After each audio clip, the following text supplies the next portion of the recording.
Kani mga kasama. Sakto ba ni? Kung ikaw pangutanon rianong lungsuranon. Yes. Ikaw imuhang viewpoint ang ato ang paminawon karon.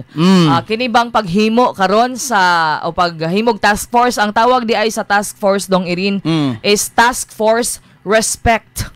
Basta-basta, respect. No? Naay meaning ang respect? Naay meaning. O sige, dabi. Task Force on Regulation and Enforcement of Survey Practices for Election Credibility and Transparency. Grabe day. Kaasa no. Maayo kayo ka nakakuano butang og ka ng mga pulong diha nga mo rhyme og mo igo gyud dito sa purpose purpose mission ang nang diskutan nga mo task force division. Gahapon na gid ni gi-launch dong Irin og mga kasama no kay subay sab ini nagpirma ko ni og pledge of commitment ang mga miapil pod nga mga founder og representatives sa mga survey firms sa atong nasod. Atong hinganlan. Sige daday. Kay murag lamang ko nadunggan ni imong gahapon na diskumpiyado ka sa survey at diskumpiyado ko. Murag mao gid na ito bag naminaw siguro nila sila nato. Naminaw siguro sa ang kumilig sa to aday.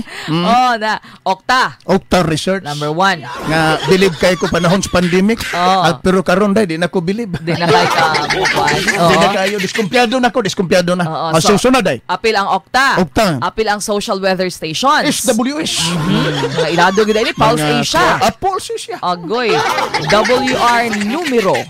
Napoy Publicos o kining Ibon Foundation. Mga dagko gid yung Irino. Dagko gid ang mga survey firm niya. Doon natin magapangan ni day. Ang kredibilidad aning mga klase nga mga survey firm day di gyud kabintahan. Correct. Kay kita ra ba motuotag sa di. Bisag ako siguro dong Irin. May ngumantag di masiguro tinuod ang survey pero nabaya po ay portion sa ato ang hunahuna nga bitaw no.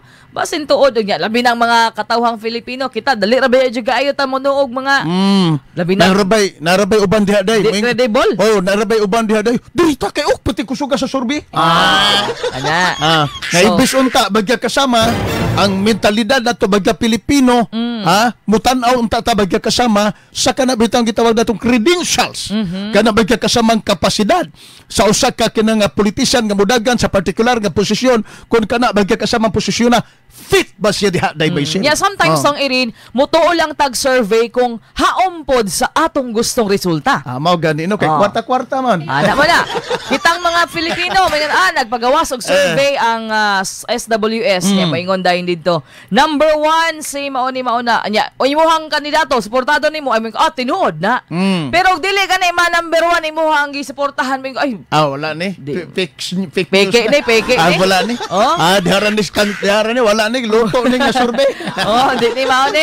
Pero atong laruhon lang no, ang survey mga kasama is murag ganang di na ko na malimtan kay naman pud tay survey diri sa RMN. Yes, kanay ato aday kay kuan gyud ni tinuod yun. Representation lang, no? Kuan lang na siya. Kanang murabag kuan day ba? Murag gibasa lang nato ba? Yes. No, mao na siya atong pagbasa. Gikan sa gender, gikan sa demographics kung mga pobre, mga yano, mga anak gikan sa atong status kinabuhi. So, di po ta makaingon nga dili siya reliable.